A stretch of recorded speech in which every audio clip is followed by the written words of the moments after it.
Hi. അപ്പോൾ ഇന്നത്തെ question എന്ന് പറയുന്നത് ഹീറ്റ് വേവിനെ കുറിച്ചായിരുന്നു. അപ്പോൾ അതിൻ്റെ ഇൻട്രൊഡക്ഷൻ നല്ലതായിരുന്നു. WHO ഒരു ഡെഫിനിഷൻ കൊടുത്തു, 40 ഡിഗ്രി ഓർ 30 ഡിഗ്രി, അത് നല്ലതായിരുന്നു. പിന്നെ ഇവിടെ ക്വസ്റ്റ്യനിൽ മൈനർ പാർട്ടായിട്ട് അഡ്രസ്സ് ചെയ്യേണ്ടത് extreme heat is increasingly being treated as a disaster in its own right rather than a seasonal inconvenience. അത് ഇവിടെ അഡ്രസ്സ് ചെയ്തില്ല. അതൊരു മൈനർ പാർട്ടാണ്, പക്ഷേ അത് അഡ്രസ്സ് ചെയ്യണം. അതിനുശേഷമാണ് നമുക്ക് examine the advocacy of India heat action plan കൊണ്ടുവരേണ്ടത്. അപ്പോൾ അവിടെ അത് അഡ്രസ്സ് ചെയ്തില്ല.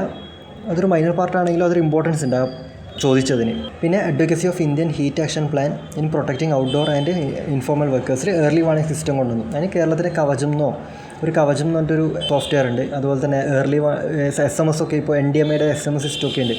ജസ്റ്റ് റിലവൻസ് ആയ കറണ്ട് അഫയേഴ്സൊക്കെ ആഡ് ചെയ്യാൻ നോക്കുക.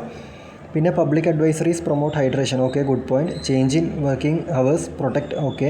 അർബൻ ഹീറ്റ് ഐലൻഡും ഗ്രീൻ സ്പേസ് ഒക്കെ കൊണ്ടുവരാൻ നോക്കുക. ഹീറ്റ് വേവ് അല്ലേ, അപ്പം അർബൻ ഹീറ്റ് ഐലൻഡ് നമ്മളെപ്പോഴും ഹിന്ദുവിലെ എഡിറ്റോറിയലൊക്കെ കാണുന്നതാണ്. ഇതിൻ്റെ എഡിറ്റോറിയൽ കാണാൻ പറ്റും അർബൻ ഹീറ്റ് ഐലൻഡ്. അപ്പോൾ ആ ഒരു ഡയമെൻഷനും കൊണ്ടുവരാൻ നോക്കുക.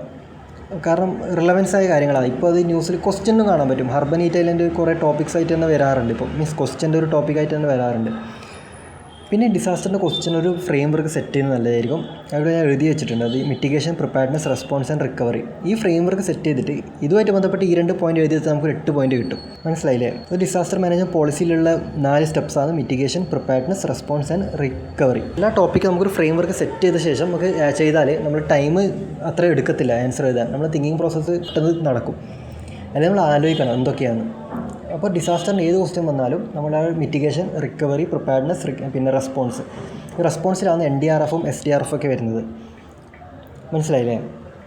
പിന്നെ വേ ഫോർവേഡിൽ പറയാനുള്ളത് ലോക്കലൈസ്ഡ് ഒരു ഹീറ്റ് ആക്ഷൻ പ്ലാനൊക്കെ കൊണ്ടുവരണം എന്ന് പറയാൻ പറ്റും. കാരണം എപ്പോഴും ഇപ്പോൾ NDMA ആക്ടിൽ പ്രകാരം അർബൻ ഡിസാസ്റ്റർ മാനേജ്മെൻറ്റ് അതോറിറ്റി വന്നു.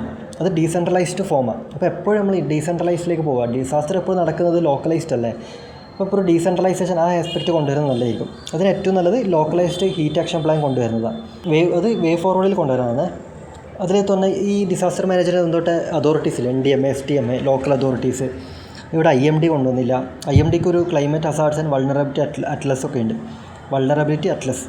അപ്പോൾ ഇതൊക്കെ കൊണ്ടുവരിക. നമ്മൾ മാക്സിമം ഗവൺമെൻറ് ഇൻസ്റ്റിറ്റ്യൂഷൻസും പിന്നെ പ്രോഗ്രാംസൊക്കെ കൊണ്ടുവരിക. ഇവരെന്തൊക്കെയാണ് ചെയ്യുന്നത്.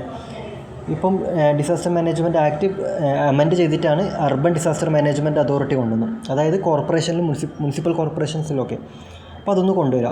അർബൻ ഹീറ്റ് ഐലൻഡ് ഹോട്ട് ടോപ്പിക്കാണ് ഇപ്പോൾ. അപ്പം അതെപ്പോഴും ന്യൂസിൽ വരുന്നതുകൊണ്ട് അതും ആഡ് ചെയ്യുക. പിന്നെ ഞാൻ പറഞ്ഞ ഫ്രെയിം വർക്കിൽ സെറ്റ് ചെയ്യുക. Mitigation, recovery, preparedness, response. ഞാൻ ലാസ്റ്റ് എഴുതിയിട്ടുണ്ട്. അപ്പോൾ ലാസ്റ്റ് ആ ആൻസറിനെ എഴുതിയിട്ടുണ്ട് എന്തൊക്കെ ഇത് ചെയ്യണമെന്ന്. Mention some institutions, IMD, NDMA, SDMA ഒക്കെ കൊണ്ടുവരാൻ നോക്കുക. റീസെൻറ്റ് കൺസേൺസ് എഴുതുക. എന്തൊക്കെയാണ്? Urban heat island health impact എങ്ങനെ ബാധിക്കുന്നു, എക്കണോമിക് ഇമ്പാക്റ്റ് കൊണ്ടുവരിക. എപ്പോഴും എക്കണോമിക് ഇമ്പാക്റ്റും ഹെൽത്ത് ഇമ്പാക്റ്റും ഒക്കെ കൊണ്ടുവരാൻ ശ്രമിക്കുക. പിന്നെ ആ ഫ്രെയിം വർക്ക് സെറ്റ് ചെയ്തിട്ട് പിന്നെ എന്തൊക്കെ ഇൻഅഡ്വക്കസീസ് ഉണ്ട്, ഇത് എന്തൊക്കെ പ്രശ്നങ്ങളുണ്ട് ഇതൊക്കെ കൊണ്ടുവന്നാലും നമുക്ക് ചാലഞ്ചസ് ഉണ്ടാവും. എന്തൊക്കെയായിരിക്കും ആ ചാലഞ്ചസ്? ലാക്ക് ഓഫ് അവയർനെസ് ഉണ്ടാവും, ഇൻസ്റ്റിറ്റ്യൂഷണൽ ഫ്ലോസ് ഉണ്ടാവും. എന്നുവെച്ചാൽ ഇൻസ്റ്റിറ്റ്യൂഷൻ കുറച്ച് പുറകോട്ടാണ്. ഇപ്പോൾ ചെയ്യുന്ന കാര്യങ്ങളിൽ ചിലപ്പോൾ അവർക്ക് ടെക്നിക്കൽ പ്രശ്നങ്ങളുണ്ടാകാം. പിന്നെ അൺപ്രഡിക്റ്റബിലിറ്റിയാണ്. ഇപ്പോൾ ക്ലൈമറ്റ് അൺപ്രഡിക്റ്റബിലിറ്റി ഉണ്ട്, എക്കണോമിക് കൺസ്ട്രെയിൻസ് ഉണ്ട്. അപ്പോൾ ഇതൊക്കെയാണ് ഇൻഅഡ്വക്കസി. ഇപ്പോൾ നമ്മൾ എഴുതുമ്പോൾ നല്ല കാര്യങ്ങൾ ചെയ്തു, പക്ഷേ ഈ കുറേ കാര്യങ്ങളും ചാലഞ്ചസ് ആയിട്ട് ഇപ്പോഴും നിലനിൽക്കുന്നുണ്ട്. അപ്പോൾ അതും കൂടി അഡ്രസ്സ് ചെയ്യുക. അതിനുശേഷം വേ ഫോർവേഡ് കൊടുക്കുക. അത് ലോക്കലൈസ്ഡ് ഹീറ്റ് ആക്ഷൻ പ്ലാൻ കൊണ്ടുവരിക. പിന്നെ ഏർലി വാർണിംഗ് സിസ്റ്റം കൊണ്ടുവരിക. അത് ലോക്കൽ ലാംഗ്വേജസിലേക്ക് കൊണ്ടുവരിക. കാരണം അത് ഇംഗ്ലീഷിലൊക്കെ വരുന്നത്. അപ്പോൾ അത് ലോക്കൽ ലാംഗ്വേജസിലേക്ക് കൊണ്ടുവരിക. ഇൻ്റഗ്രേറ്റ് ചെയ്യുക. ലോക്കൽ ലാംഗ്വേജസ് ഇൻ്റഗ്രേറ്റ് ചെയ്യുക. പിന്നെ ഇമ്പോർട്ടൻ്റ് ആയിട്ട് ലേബർ കോഡ് വന്നു. ആ ഡയമെൻഷനിലേക്ക് ചിന്തിച്ച് നോക്കിയാൽ ലേബർ കോഡ് വന്നു. അപ്പോൾ ലേബർ കോഡിൽ ക്ലൈമറ്റ് ലിങ്ക് ചെയ്യുക. അപ്പോൾ ആ ഒരു പുതിയൊരു ഡയമെൻഷൻ കൂടി വന്നില്ലേ. ഇപ്പോൾ ലേബർ കോഡിൽ സോഷ്യൽ സെക്യൂരിറ്റി ഒക്കെ നമ്മൾ എഴുതുന്നുണ്ടെങ്കിലും ക്ലൈമറ്റ് അതിൽ ഇമ്പോർട്ടൻ്റ് ആയ ടോപ്പിക് അല്ല. അപ്പോൾ ക്ലൈമറ്റുമായിട്ട് റിലേറ്റഡ് ആയ കാര്യങ്ങളും പ്രശ്നങ്ങളും ലേബർ കോഡിൽ കൊണ്ടുവരിക. ഇന്ന സമയത്ത് ലേബേഴ്സിന് ചെയ്യുന്നതിന് പ്രശ്നങ്ങളുണ്ടാവും. അപ്പോൾ ആ സമയത്ത് കുറച്ചും കൂടെ ഫ്രീ ആയിട്ട് കൊടുക്കണം. ആ സമയത്ത് കുറച്ച് വർക്കിംഗ് അവേഴ്സ് കുറക്കണമെന്നോ. അപ്പോൾ ക്ലൈമറ്റ് ലിങ്കായ ഒരു ലേബർ കോഡ് അമെൻഡ് ചെയ്യുക. ഒരു കോംപ്രഹെൻസീവ് ക്ലൈമറ്റ് ലിങ്ക്ഡ് അപ്രോച്ച് വേണം, അല്ലെങ്കിൽ ക്ലൈമറ്റ് ലേബർ അപ്രോച്ച് വേണം എന്നൊക്കെ പറഞ്ഞിട്ട് അത് കൺക്ലൂഡ് ചെയ്യാം. മനസ്സിലായോ? അപ്പം എഴുതുമ്പോൾ നല്ലതന്നെ നമ്മളെപ്പോഴും ഒരു വേ ഫോർവേഡ് എഴുതുന്ന മുമ്പേ എന്തൊക്കെ ചാലഞ്ചസ് നമ്മൾ ഫേസ് ചെയ്തെന്നും കൂടി എഴുതുക.